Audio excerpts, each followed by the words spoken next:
दोस्तों नमस्कार। मेरा नाम बी एस शेखावत है और मैं धार्मिक नगरी अजमेर से बोल रहा हूँ। रोज की तरह आज भी मैं टाइम्स ऑफ इंडिया अखबार का एक आर्टिकल आपके सामने लेके आया हूँ। टाइम्स ऑफ इंडिया जिसका आज का शीर्षक है नो बॉडी हैज पावर। किसी के पास भी पावर नहीं है, nobody has power over you. आपके ऊपर पावर जमाने वाला कोई नहीं है एक्सेप्ट योर सेल्फ, आपके खुद के सिवाय। इस तरह का हेडिंग है। इस चैप्टर को लिखने वाले हैं मिस्टर ओशो।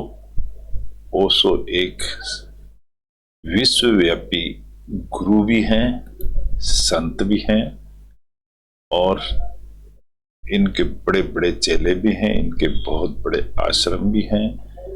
ये गॉड से रिलेटेड बातें बताते हैं। ये क्या कहते हैं, इनको आचार्य रजनीश के नाम से भी जाना जाता है। 1990 में ये एक्सपायर हो गए, लेकिन इनका बहुत बड़ा आश्रम चल रहा है।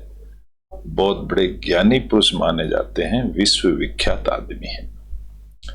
ये क्या कहते हैं गुरु के बारे में, बहुत आनंद आएगा। आपने कभी नहीं सुना होगा कि गुरु इस तरह का भी होता है। ऐसा इनका लेख है। हम शुरुआत करते हैं आज के इनके लेख की। मैंने इस लेख को माइक्रोसॉफ्ट वर्ड में कॉपी पेस्ट करके समझाने की पूरी कोशिश की है। इसका हेडिंग है nobody has power over you. आपके ऊपर पावर जमाने वाला कोई नहीं है, किसी की भी पावर नहीं है आपके ऊपर एक्सेप्ट योरसेल्फ, तुम्हारे खुद के सिवाय। ये इनकी हेडिंग है। ओशो लिखते हैं, कैसे समझाते हैं इसको हम इंग्लिश टू हिंदी ट्रांसलेशन करेंगे, थोड़ी सी ग्रामर पढ़ेंगे, थोड़ा सा सेंटेंस स्ट्रक्चरिंग का ट्रिक सीखेंगे। उसको पढ़ना और समझना दोनों ट्रिक समझेंगे कि इंग्लिश अखबार को कैसे पढ़ा जाए। चलिए शुरू करते हैं हम। The power of the Guru is nothing. गुरु की पावर कुछ भी नहीं है, but the power of your imagination. ये सिर्फ आपकी इमेजिनेशन है। And the real Guru will make you alert about and aware. जो रियल गुरु होता है आपको अलर्ट करता है एंड अवेयर करता है ऑफ योर ओन पावर, तुम्हारी खुद की पावर से। उसको इन्होंने रियल गुरु बताया है। दी शेडो गुरु, शेडो गुरु का मतलब था झूठा पाखंडी गुरु, उसको पी साइलेंट रहता है, उसको शेडो बोला जाता है। विल प्रिटेंड, प्रिटेंड यानी बहाना, वो बहाना बनाता है। ये प्रेजेंट टेंस बनाएगा, विल प्रिटेंड बनाएगा, दैट यह बनाएगा इट इज हिज पावर, वो कहेगा कि ये उसकी खुद की पावर है। इट इज योर इमेजिनेशन, और ये आपकी इमेजिनेशन है। And you are free to give, आप बिल्कुल फ्री हो देने के लिए as much power to your guru as you decide. तुम जितनी मर्जी अपने गुरु को पावर दे दो, वो कहेगा यही। If you want to, want के साथ हमेशा टू आता है, ये इंग्लिश लैंग्वेज का नियम है। इफ यू, अगर तुम चाहते हो, you can give him all the powers, तुम चाहो तो सारी पावर गुरु को दे दो। It is your projection, projection का मतलब होता है ये तुम्हारा प्लान है, तुम चाहो तो दे दो, तुम चाहो तो मत दो। But imagination is a powerful faculty. Faculty का मतलब होता है सब्जेक्ट पर्टिकुलर या पर्टिकुलर बात। Imagination is a powerful faculty, imagination एक पावरफुल फैकल्टी है। द मोस्ट पावरफुल, एक मोस्ट पावरफुल फैकल्टी। सेंटेंस यहाँ खत्म नहीं हुआ, कॉलन आया है। मोस्ट पावरफुल फैकल्टी है, इसीलिए यहाँ पर स्मॉल लेटर है। रीजन इज जस्ट इम्पोर्टेंट, इसका कारण है just important in comparison to imagination.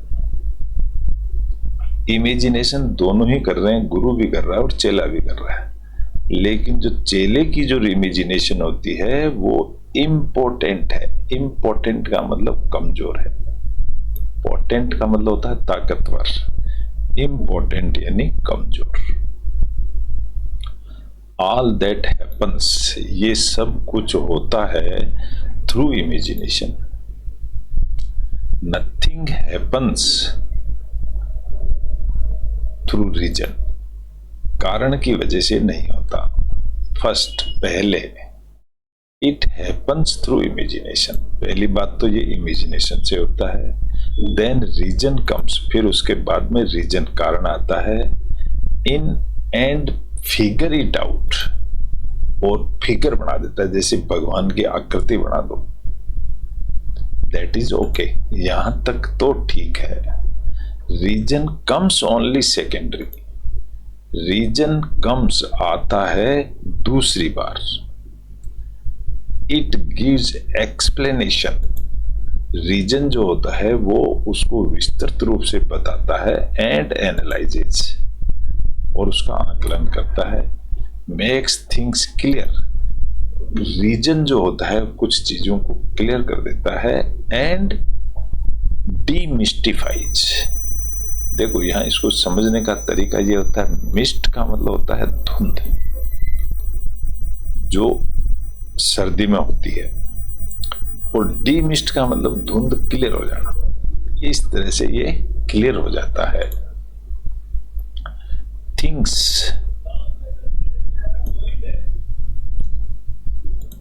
But nothing ever happen, ever यानी कभी नहीं, लेकिन ऐसा एवर हैपन्स, ऐसा कभी नहीं होता है थ्रू रीजन, रीजन से नहीं होता है, थिंग इमेजिनेशन से होता है। ऑल दैट हैपन्स, सब कुछ होता है इन इंट्यूटिव, इंट्यूशन का मतलब होता है ज्ञान वृद्धि और खुद का नॉलेज। और all that happens in intuitive, intuitive यानी खुद के ज्ञान से ही होता है ये।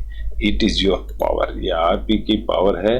प्लीज डोंट ब्रिंग दैट गुरु इन, इसको गुरु के अंदर मत ले जाओ। Nobody has power over you, तुम्हारे पास किसी की भी पावर नहीं चल सकती except yourself. You can give this power to somebody, तुम ये पावर किसी को भी दे दो बोले। And then he has power over you, फिर वो ही इस पावर को तुम्हारे ऊपर जताएगा। जैसे मान लीजिए आपने कोई बहुत अच्छा काम किया और आपने कह दिया कि गुरुजी आपकी वजह से हो गया, तो गुरुजी तो इस पावर को ले लेंगे, लेकिन एक्चुअली तो ये पावर तो तुम्हारी ही थी। But my work here is, मेरा क्या काम है, really to make you free, आपको बिल्कुल फ्री कर देना of all kinds of gurus, सारे गुरुओं से फ्री कर देना मेरा काम है। ओशो कह रहे हैं, आई एम नॉट ए गुरु, मैं गुरु नहीं हूं। At the most A friend, दोस्त अच्छा हो सकता हूं। And I would like you, और मैं तुमको चाहूंगा टू बी अनबर्डन्ड, कि तुम्हारे ऊपर कोई बर्डन नहीं होनी चाहिए ऑफ ऑल द गुरुज, गुरुओं की।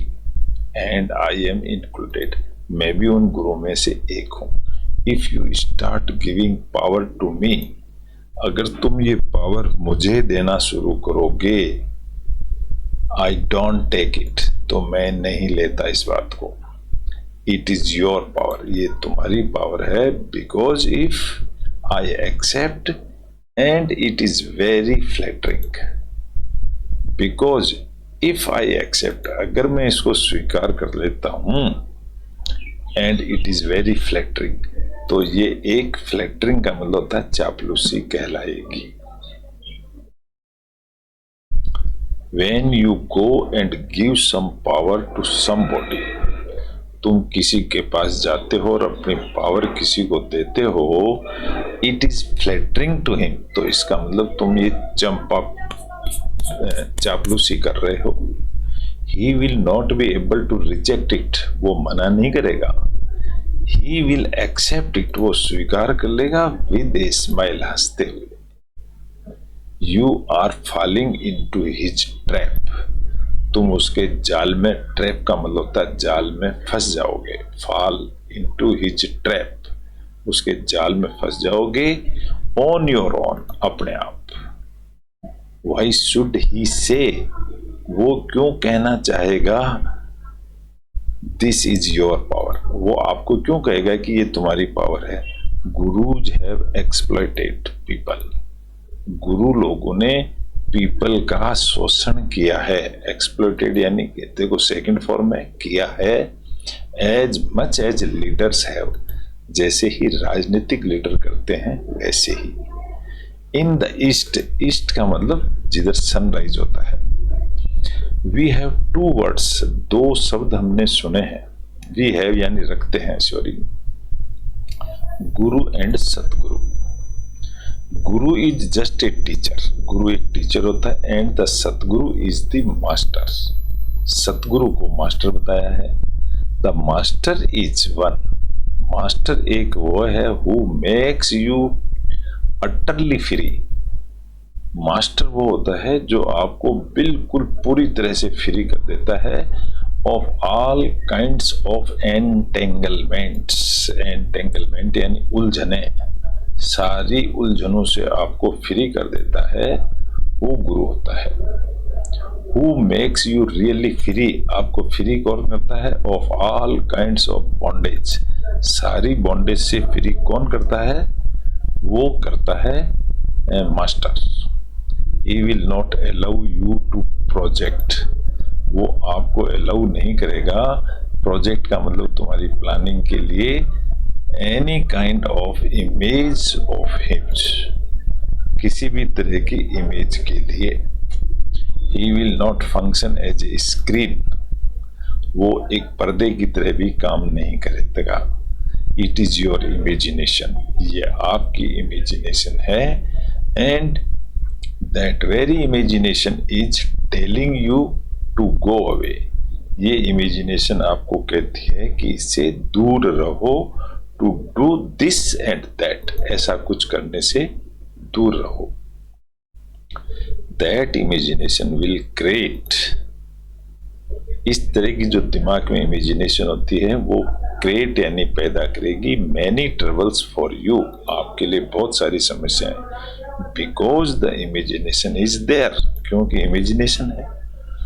The power is there, power आपके अंदर, खुद के अंदर। But you are not yet in a state of meditation, लेकिन आप अभी भी मेडिटेशन की स्टेज में नहीं हो। मेडिटेशन का मतलब कंसंट्रेशन होता है, विचार करना, अपने आप में विचार करना, that is called the meditation. Imagination becomes, बन जाती है, destructive if there is no meditative quality around it. अगर इस मेडिटेशन के लिए अगर कोई कंट्रोलिंग नहीं होगा तो, इमेजिनेशन के लिए अगर कोई कंट्रोल नहीं होगा तो खराब हो जाएगी। डिस्ट्रक्टिव का मतलब विनाशकारी। Then it can go berserk, और फिर वो, बर्सर्क का मतलब पावरफुल, और अगर मेडिटेटिव होगी तो ये पावरफुल हो जाएगी। इमेजिनेशन अलोन इज डेंजरस, अकेली इमेजिनेशन खतरनाक है। इमेजिनेशन प्लस मेडिटेशन दोनों मिल करके then you are in the right balance, तो फिर सही है। Then the meditation will never allow you to go beyond the limit, आपको मेडिटेशन अपनी सीमा से बाहर नहीं जाने देगी। And it will use your power of imagination in a creative way, creative way का मतलब होता है रचनात्मक तरीके से पेश करेगी। अच्छा होगा कि इमेजिनेशन के साथ मेडिटेशन भी हो। Just do a few meditations, कुछ ना कुछ मेडिटेशन करें। डू फ्यू का मतलब कुछ। You need meditation, you need it urgently. Put your energies into meditation, at least one meditation. एक मेडिटेशन तो आप जरूर करें। ए ब्रिज, ए अलग होगा यहां पर। ए ब्रिज फ्रॉम ऑसो, ब्रिज का मतलब तो दो चीजों को जोड़ना। फार बियॉन्ड द स्टार्स, दो चीजों, ब्रिज होता है वो बहुत बड़ी बड़ी चीजों को जोड़ देता है। फार दूर, बियॉन्ड द स्टार्स, स्टार्स से भी दूरी ज्यादा हो तो भी ब्रिज जोड़ देता है। तो कॉटसी, ये एक कटसी है। ओशो टाइम्स इंटरनेशनल, ये इसकी वेबसाइट है। आप इसके बारे में और डिटेल स्टडी कर सकते हैं। इस तरह का एक छोटा सा चैप्टर था, आध्यात्मिक चैप्टर, गुरुओं का चैप्टर, और अपने आप में एक सेटिस्फेक्शन का चैप्टर। आशा करता हूँ आपको पढ़ने में मजा आया होगा। इंग्लिश टू हिंदी हमने ट्रांसलेट किया है, कुछ वर्ड्स मीनिंग समझा है, और कुछ हमने ट्रिक्स देखी हैं अखबार पढ़ने की। अगर इस तरह से हम अखबार पढ़ें तो हम बहुत जल्दी इंग्लिश अखबार पढ़ सकते हैं और इसमें महारत हासिल कर सकते हैं, अपना कॉन्फिडेंस बिल्ड कर सकते हैं। Thank you very much. कल फिर मिलेंगे एक नए टॉपिक के साथ, तब तक के लिए धन्यवाद।